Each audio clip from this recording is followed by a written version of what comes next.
जय झूलेलाल दोस्तों, मां मुस्कान आहूजा और तव्हांजो स्वागत आहे मुंहिंजे चैनल हुनर मुस्कान का सिंधी ते। अॼु जो मुंहिंजो वीडियो ख़ासि आहे। अॼु मां तव्हांखे ॿुधाईंदसि महादेव जे सॻड़े जे बारे में। हथ में सॻड़ो ॿधी और चांवर खणी करे कथा शुरू कंदासीं। महादेव जे सॻड़े जी कथा। आगाटे ज़माने में हिकु राजा रूप कुमार नाले थी गुज़रियो आहे। उनखे हिकु सुंदर कन्या हुई जंहिंजो नालो हो सुंदरी। सुंदरी ॾाढी धर्मी वीचारनि जी हुई। हूअ महादेव जे पूजा कंदी हुई ऐं हर साल महादेव जो सॻड़ो छोड़ींदी हुई। राजा खेसि घणेई दफ़ा महादेव जो सॻड़ो छोड़ण जी मना कई, पर सुंदरी पिता जी ॻाल्हि न मञींदी हुई। नेठि राजा लाचार थी मन में सोचियो त जेकॾहिं सभिनी पंडितनि ऐं ब्राह्मणनि खे घुराए सुंदरीअ खे कथा ॿुधाइण जी मना कजे त हू महादेव जो सॻड़ो छोड़ण छॾे ॾींदी। इहो वीचार करे राजा हिकिड़े ॾींहुं सभिनी पंडितनि ऐं ब्राह्मणनि खे घुराए चयो त जेको मुंहिंजी धीअ खे महादेव जे सॻड़े जी कथा ॿुधाईंदो त उनखे फांसीअ ते चाढ़ियो वेंदो। सुंदरीअ हिकु ॾींहुं महादेव जो सॻड़ो छोड़ण लाइ सामग्री ठाहे वेठी हुई, पर इन वटि को बि पंडित या ब्राह्मण महादेव जे सॻड़े जी कथा ॿुधाइण कोन आयो। सुंदरीअ जॾहिं इहो हाल ॾिठो त घर खां ॿाहिरि निकिरी बन ॾांहुं हली वई। बन में घुमंदे हिकु वण हेठां वञी वेठी त उतां हिकु कोड़ियो ब्राह्मण लंघियो। कोड़ीअ बयाबान जंगल में कन्या खे अकेलो वेठल ॾिसी पुछियो त हे देवी, तूं हिते छो वेठी आहीं? सुंदरीअ हिन ब्राह्मण खे समूरी ॻाल्हि करे ॿुधाई ऐं वेनती कई त दया पाले मूंखे महादेव जे सॻड़े जी कथा ॿुधायो। ब्राह्मण देवता हिन खे चयो त चङो, तूं सभु सामग्री खणी अच त मां तोखे कथा ॿुधायां। सुंदरीअ पंहिंजे घरां पूरी सामग्री खणी निकिती हुई, जेका हिन ब्राह्मण जे साम्हूं कढी रखियाईं। ब्राह्मण देवता समूरी सामग्री ठाहे रखी ऐं कथा शुरू कई। कथा जे हलंदे उतां हिकु माई पई लंघे। उहा माई ब्राह्मण ऐं कन्या खे कथा कंदे ॾिसी पाण बि ॿुधण वेही रही। महादेव भॻवान जे सॻड़े जी कथा पूरी थी ऐं महादेव जी वंदना करण लॻा।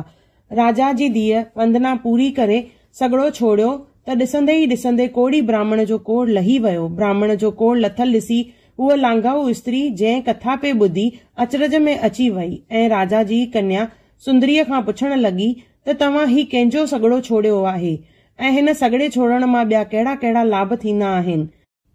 सुंदरीअ जवाब ॾिनुसि त जेको बि जीव पंहिंजे मन में कहिड़ी बि इच्छा रखी महादेव जे सॻड़े छोड़ण जो विर्त धारण कंदो, उन जी उहा इच्छा पूरी थींदी आहे।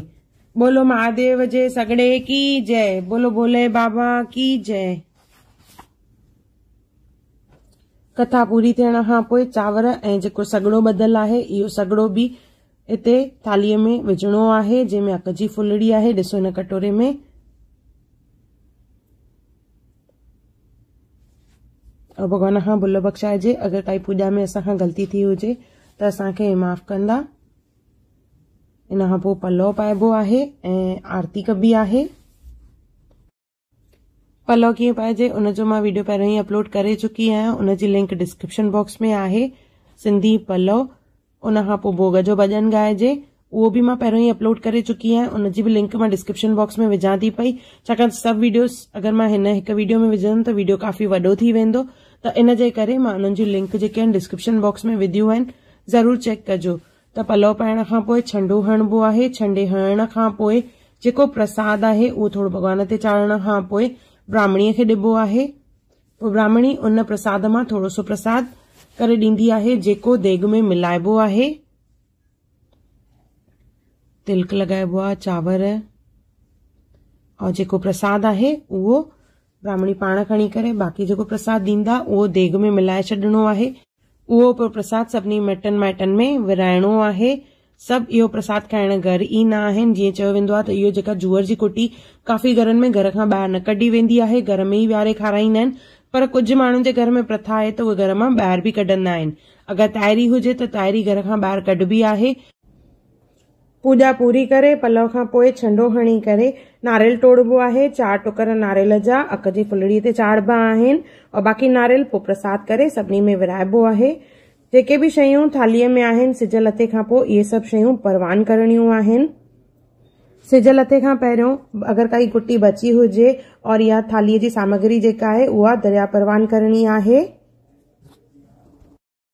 अहिड़े नमूने महादेव जे सॻड़े जी असां पूॼा कंदा आहियूं।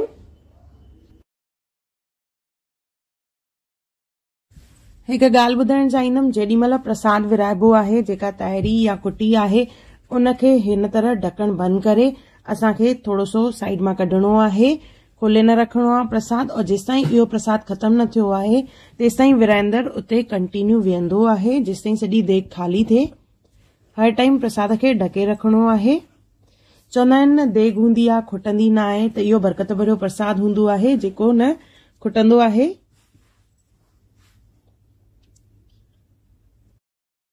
त अहिड़े नमूने प्रसाद असांखे ढके रखणो आहे विराइण महिल, और तेसिताईं इहा जॻह न छॾणी आहे जेसिताईं देग खाली थिए।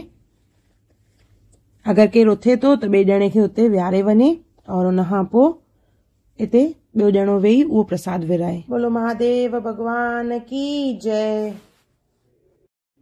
प्रसाद जे लाइ ताइरी, साई भाॼी या कुटी कीअं ठाहिजे इन्हनि जी लिंक मां डिस्क्रिप्शन बॉक्स में विधी आहे, उहा ज़रूर चेक कजो। और अहिड़ियूं काफ़ी वीडियोस मां सिंधी लैंग्वेज में और सिंधी कल्चर सां रिलेटेड वीडियोस अपलोड कयूं आहिनि, उहे बि ज़रूर ॾिसजो और मूंखे कमेंट करे ज़रूर ॿुधाइजो त तव्हांखे वीडियोस कीअं लॻियूं। अगरि तव्हांखे मुंहिंजी वीडियो पसंदि आई हुजे त उनखे लाइक कजो, शेयर कजो और सब्सक्राइब कजो, और मुंहिंजी नई अचण वारी वीडियोस खे ॾिसण लाइ बेल आइकॉन ज़रूर क्लिक कजो। और मुंहिंजो वीडियो ॾिसण लाइ धन्यवाद। जय झूलेलाल।